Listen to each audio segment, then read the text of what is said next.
We have some breaking news now out of Canberra. Live to Trudy McIntosh. Trudy, we have a date for the Fadden by-election. Yeah, Laura, as we can see on the bottom of our screen now, the by-election will be held in this, what's considered to be a safe Liberal seat on the Gold Coast of Fadden. The date will be July 15. This has just been confirmed by the Speaker of the House. This date, as we say, will be the Saturday, the 15th of July, so we didn't have to wait long to get the confirmation after Stuart Robert, the former Liberal minister, confirmed last week his formal resignation to the Speaker that he will no longer be serving as the member for Fadden. We will see the writs issued on the 12th of June. The close of nominations for candidates, that will take place on the 22nd of June. We can show you some of the candidates. It's going to be interesting to see the pre-selection battle, particularly on the LNP side. We can show you the three that are in the running so far. Fran Ward is the LNP branch chair of the seat, the Liberal Party seat of Fadden. So interesting to see this. We know Peter Dutton, Laura, in the wake of the Aston by-election, made a big deal of the fact they want to pre-select a local candidate and that will be important in actually holding this seat. We are expecting Labor as well to pre-select a candidate here. We have no confirmation yet on who that will be, but it does seem certain that Labor will try and contest this and, crucially, will try and get a swing off the Liberals. And if they manage to pull off a second miracle in terms of a by-election upset, watch and wait. But yeah, it'll be an interesting contest as well. Yeah, it certainly will be. But Trudy, Queensland is the LNP stronghold at the moment. Very different to the electoral fortunes that we saw in Victoria at the general election and then later at the Aston by-election.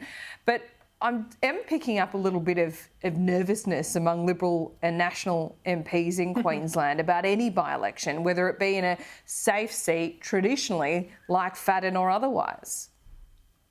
And yes, the margin of Fadden is much bigger than what Aston was ahead of this last by-election. But you just can't be confident if you're the Liberal Party, if you're Peter Dutton sitting waiting for this next by-election battle. If there is any sort of swing away from the margin that the Liberals hold this seat on currently, and that's likely to be the case, there's always an incumbency factor here. Stuart Robert's been in the seat for some time.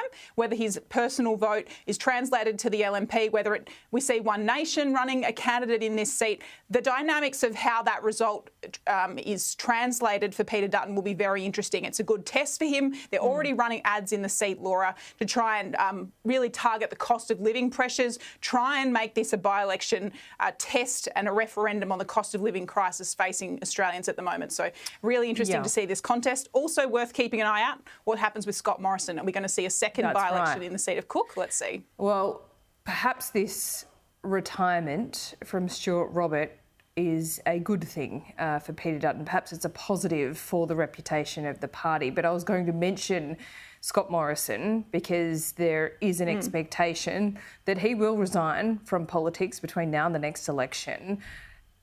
Is there any word on whether he will do it with, his on the same weekend as his former numbers man? Stuart Robert always bragged about the fact that he got Scott Morrison to the leadership. Could they go together?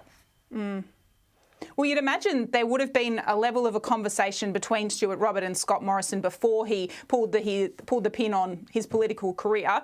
There's always a lot of rumours circulating in this building about Scott Morrison, whether we are imminently going to see him also pull the trigger on this. If he waits too long, Laura, you'd imagine the ship will sail on actually having the by-elections on the same date. So if he wants to have the same by-election timeline as Stuart Robert, we're going to need to see that resignation, you'd imagine, pretty quickly. I agree. Trudy, thank you.